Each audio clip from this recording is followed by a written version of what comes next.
Yes.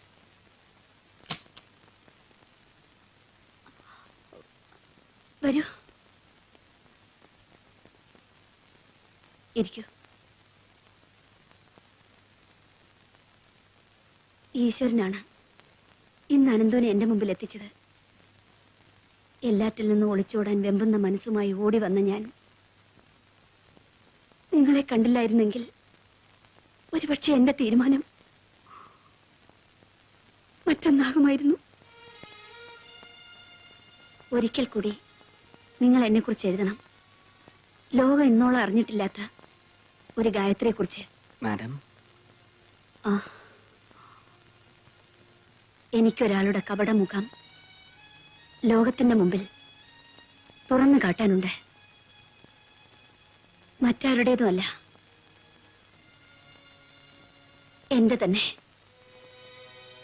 Padmashri doctor miss Gayathri.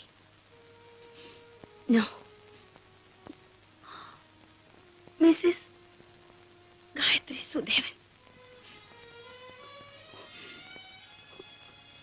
ലോകം എന്നെ അംഗീകരിക്കാൻ തുടങ്ങുന്നതിന് മുൻപ് ഞാൻ വിവാഹിതയും ഒരു പെൺകുഞ്ഞിന്റെ അമ്മയുമായി കഴിഞ്ഞിരുന്നു. സമ്പന്നമായൊരു കോവിലകത്താണ് ഞാൻ ജനിച്ചത്. ഇഷ്ടപ്പെട്ട അന്യജാതിക്കാരന്റെ കൂടെ ഇറങ്ങിപ്പോയതിന്റെ പേരിൽ കോവിലകത്തിന്റെ വാതിലുകൾ എന്റെ നേർക്ക് കൊട്ടിയടച്ചു. വെറുമൊരു ഫാക്ടറി തൊഴിലാളിയാകേണ്ടി വന്ന ഭർത്താവ് രോഗിയായി തളർന്നു വീണപ്പോ അദ്ദേഹത്തിനും 3 വയസ്സുള്ള കുഞ്ഞിനും വേണ്ടി പണ്ടണിഞ്ഞിരുന്ന കാൽച്ചിലങ്കകൾ വീണ്ടും എടുത്തണിഞ്ഞു. നൃത്തപരിപാടികളിൽ നിന്നുള്ള വരുമാനം മാത്രമായി ആശ്രയം. അതിനിടയിൽ എന്റെ ഭർത്താവിന്റെ മനസ്സിൽ എന്നെക്കുറിച്ചുള്ള സംശയങ്ങൾ വളരുകയായിരുന്നു. അദ്ദേഹത്തിന് ചിലവേറിയ ഒരു ഓപ്പറേഷൻ വേണ്ടിയിരുന്നു. പണം സ്വരൂപിക്കുവാൻ വേണ്ടി ഒരു സ്വകാര്യ നൃത്തപരിപാടി കഴിഞ്ഞ് മടങ്ങിയെത്തിയപ്പോൾ കാണേണ്ടി വന്നത് ആ മൃതശരീരമായിരുന്നു. സ്വാഭാവിക മരണമല്ല, ആത്മഹത്യ. എന്നെ തോൽപ്പിക്കാൻ. പക്ഷെ ഗായത്രി തോറ്റില്ല. എന്റെ മോൾക്ക് വേണ്ടി എനിക്ക് ജീവിക്കണമായിരുന്നു. എന്നെ രക്ഷിക്കാൻ ഒരു മനുഷ്യൻ തയ്യാറായി. നൃത്തകലയെ സ്നേഹിക്കുന്ന ഒരു കോടീശ്വരൻ. അയാൾ എന്നെ പത്മശ്രീ ഡോക്ടർ മിസ് ഗായത്രി ദേവിയാക്കി. അതിന് ഞാൻ കൊടുക്കേണ്ടി വന്ന വില. ഉയരങ്ങൾ കീഴടക്കാൻ വേണ്ടി അയാൾ എന്നെ പല ഉന്നതന്മാർക്കും കാഴ്ചവെച്ചു. അനുസരിക്കല്ലാതെ മറ്റൊരു മാർഗവുമില്ലായിരുന്നു. എന്റെ മോൾക്ക് വേണ്ടി 10 മുഖങ്ങളും 10,000 കൈകളുമുള്ള ആ മനുഷ്യന്റെ ഞാൻ അറിയുന്ന പേര് റാംജി എന്നായിരുന്നു. റാംജി? അതെ അനന്തു, എന്റെ ജീവിതം തുറന്നു കാട്ടുന്നതിലൂടെ എനിക്ക് ആ മനുഷ്യന്റെ മുഖം മൂടിയാണ് പിച്ചി ചീന്തേണ്ടത്. പറയൂ, നിങ്ങൾക്ക് എന്നെ സഹായിക്കാനാവുമോ? It depends. റാംജി അയാൾ ആരും ആകട്ടെ, വ്യക്തി വൈരാഗ്യത്തിന്റെ പേരിൽ ഒരു ക്യാരക്ടർ അസാസിനേഷന് നിങ്ങൾ എന്നെ ഒരു ഉപകരണമാക്കുകയല്ലെന്ന് ഞാൻ എങ്ങനെ ഉറപ്പിക്കും? Stop it. ഉപകരണമാക്കുകയോ? ഒരായുസ് മുഴുവൻ അയാളുടെ കയ്യിൽ ഒരു ഉപകരണമായി എല്ലാം ഹോമിച്ചവളാണ് ഞാൻ. I don't have to do it.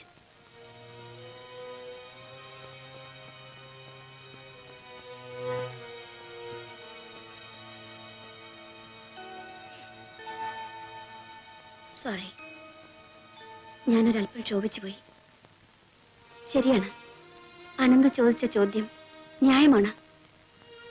I owe you an answer. അത് പറയാൻ എനിക്കൊരല്പം മനക്കരുത്ത് വേണം. Do you take drinks? ഇല്ല. But I need one with your permission.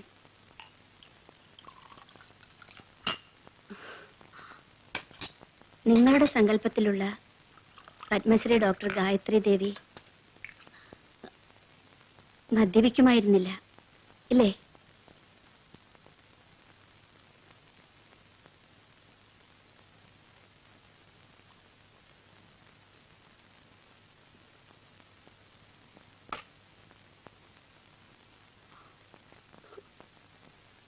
എല്ലാം ഞാൻ സഹിച്ചു, ക്ഷമിച്ചു. ഒന്നു മാത്രമേ ആശിച്ചുള്ളൂ, എന്റെ കറുത്ത കഥകളൊന്നും അറിയാതെ ഇന്ദുമോൾ വളരണേന്ന്. ദൂരെ ഒരു കോൺവെന്റ് സ്കൂളിൽ ഞാൻ അവളെ ബോർഡിങ്ങിലാക്കി. എന്റെ മോള് മിടുക്കിയായിരുന്നു. 2 ആഴ്ച മുൻപ് എനിക്കൊരു ടെലിഗ്രാം കിട്ടി. കൂട്ടുകാരികളോടൊപ്പം പുഴയിൽ കുളിക്കാൻ ഇറങ്ങിയ എന്റെ ഇന്ദുമോൾ മുങ്ങി മരിച്ചു. ആശിക്കാൻ മാത്രമായിരുന്നു വിധി. ഞാൻ എന്നെ തന്നെ ശപിച്ചു. ബോംബെയിൽ തിരിച്ചെത്തിയതിൽ പിന്നെയാണ് എനിക്ക് കത്ത് കിട്ടിയത്. എന്റെ ഇന്ദുമോൾ മരിക്കുന്നതിന് മുൻപ് അവസാനമായി എനിക്ക് എഴുതിയ കത്ത്. എന്നെ നശിപ്പിച്ച, എന്റെ ജീവിതം ചവിട്ടി മെതിച്ച ആ മനുഷ്യൻ തന്നെ അവളെയും എന്റെ ഇന്ദുമോൾ ആത്മഹത്യ ചെയ്യുകയായിരുന്നു. ഇനി പറയൂ, അയാളോട് പ്രതികാരം ചെയ്യേണ്ടത് എന്റെ കടമയല്ലേ? മാഡം പറയുന്നത് ചിലപ്പോ ക്രൂരമായിരിക്കാം, എങ്കിലും സമൂഹത്തിൽ സർവ്വസാധാരണമായ ഒരു ദുരന്ത കഥ എന്നതിനപ്പുറം ഒരു പത്രപ്രവർത്തകന്റെ താല്പര്യം ഉണർത്താൻ പോകുന്ന സാമൂഹ്യ പ്രസക്തി ഇതിലെന്താണുള്ളത്? രാംജി പിന്നീട് പലതുമായി. ആ വളർച്ചയിൽ ഞാൻ അയാൾക്ക് വിലപിടിപ്പുള്ള ഉപകരണമായി എന്ന് ഞാൻ പറഞ്ഞല്ലോ. എന്റെ ഉറക്കറ പങ്കിട്ട് അയാളുടെ ഇംഗിതത്തിന് എന്തും അടിയറ വയ്ക്കാൻ തയ്യാറായവരെ കുറിച്ച് കൂടി നിങ്ങൾ അറിയണം.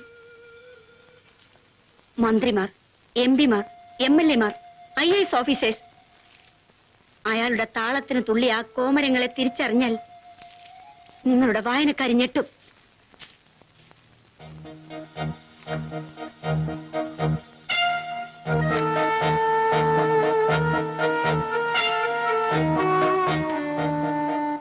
Now tell me, ഇത് മതിയോ നിങ്ങളെ ജേർണലിസ്റ്റിനെ പ്രൊവോക്ക് ചെയ്യാൻ?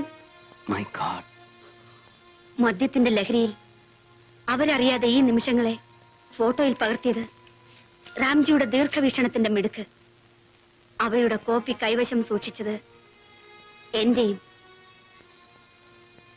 Keep them with you. എന്റെ കൈവശം ഇവയൊന്നും ഇനി സുരക്ഷിതമല്ല. I need your help Ananthu. എനിക്കൊരു 1/2 മണിക്കൂർ സമയം തരണം.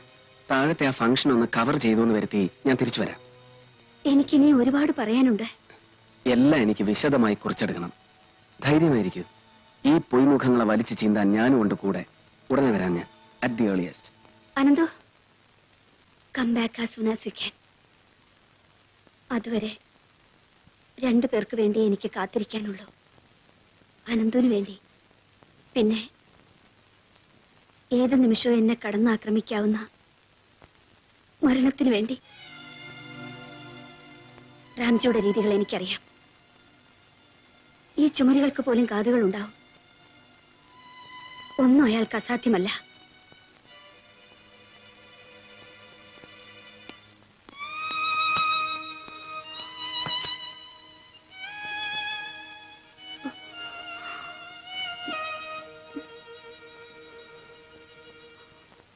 One good example is marine trade.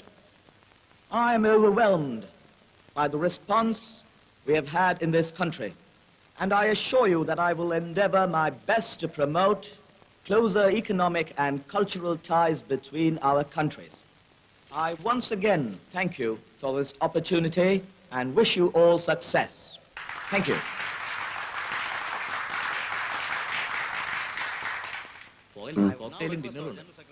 ഞാൻ അപ്പോഴേക്കും എത്താം.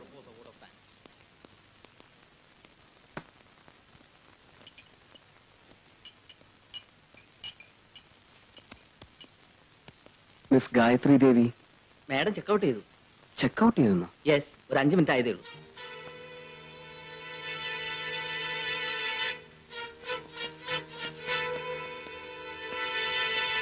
Excuse me. Yes, please. Miss Gayathri Devi She has just now checked out. എവിടേക്ക് പോകുന്നു എന്നെല്ലാം പറഞ്ഞോ? She has to leave urgently.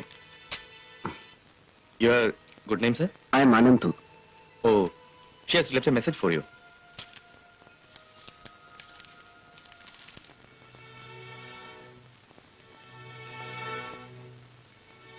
രണ്ടുപേർക്ക് വേണ്ടി എനിക്ക് കാത്തിരിക്കാനുള്ളൂ.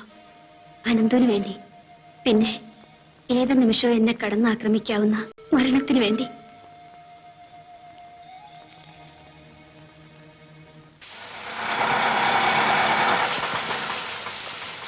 ഒന്ന് വെയിറ്റ് ചെയ്യണം. ശരിക്കും മഴ വരേണ്ട സമയത്ത് നോക്കിക്കോ, ഒരു തുള്ളി പെയ്യേയില്ല. മനുഷ്യരുടെ മാത്രമല്ല മാധവേട്ട, പ്രകൃതിയുടെ നിറവ് തെറ്റി. ഇതാ ഓസ്ട്രേലിയൻ ഹൈക്കമ്മീഷണറുടെ ഫംഗ്ഷന്റെ റിപ്പോർട്ടാ. കൂട്ടത്തിലൊരു ഫോട്ടോയും കൂടെ കൊടുത്തേക്കണേ, ഇല്ലെങ്കിൽ ആ ചേംബറുകാർ കിടന്ന് നിലവിളിക്കും. ആ, അല്ല, മാധവേട്ടൻ എന്താ പതിവില്ലാതെ നൈറ്റ് ഷിഫ്റ്റില്? ഇന്നൊരു ദിവസത്തേക്ക് ചോദിച്ചു വാങ്ങിയതാടോ. രാത്രി മേലിൽ കണ്ണൂർ പോകണം. അത്ലറ്റിക് മീറ്റ് കവർ ചെയ്യാനുള്ളതല്ലേ. ഇവിടെ ഷിഫ്റ്റ് കഴിഞ്ഞിറങ്ങുമ്പോൾ ട്രെയിൻ്റെ കറക്റ്റ് ആയിരിക്കും. കായികോത്സവത്തിന് പറ്റിയ കാലാവസ്ഥ തന്നെ. ചെല്ല് ചെല്ല്. അനന്തുവിന്റെ മുഖം എന്താ വല്ലാതെ? ഏയ് ഒന്നുമില്ല, പുറത്ത് ഓട്ടോ വെയിറ്റ് ചെയ്യുന്നു. വരട്ടെ.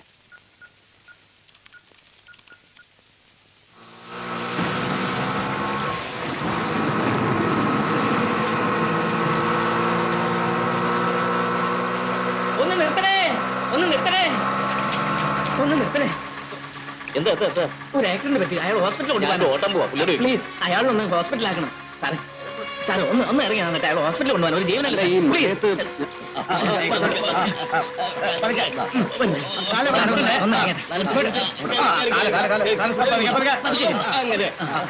നിങ്ങളാരും അതിലോട്ട്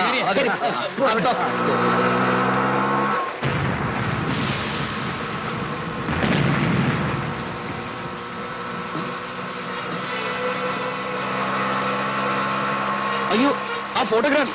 ഓട്ടോ ഓട്ടോ നിർത്ത്, നിർത്താൻ.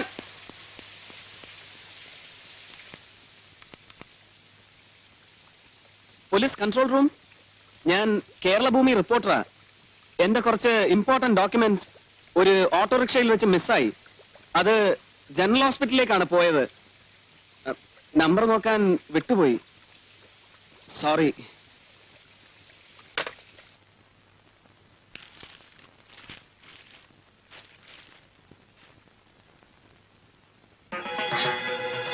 அண்ணா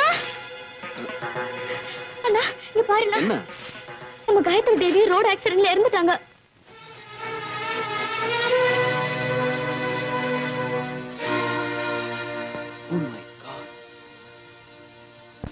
ഹലോ, മെഡിക്കൽ കോളേജ് അല്ലേ? അതെ, ഇത് എറണാകുളത്ത് കേരള ഭൂമിയിൽ നിന്നാണ്. കേരള ഭൂമിന്നോ?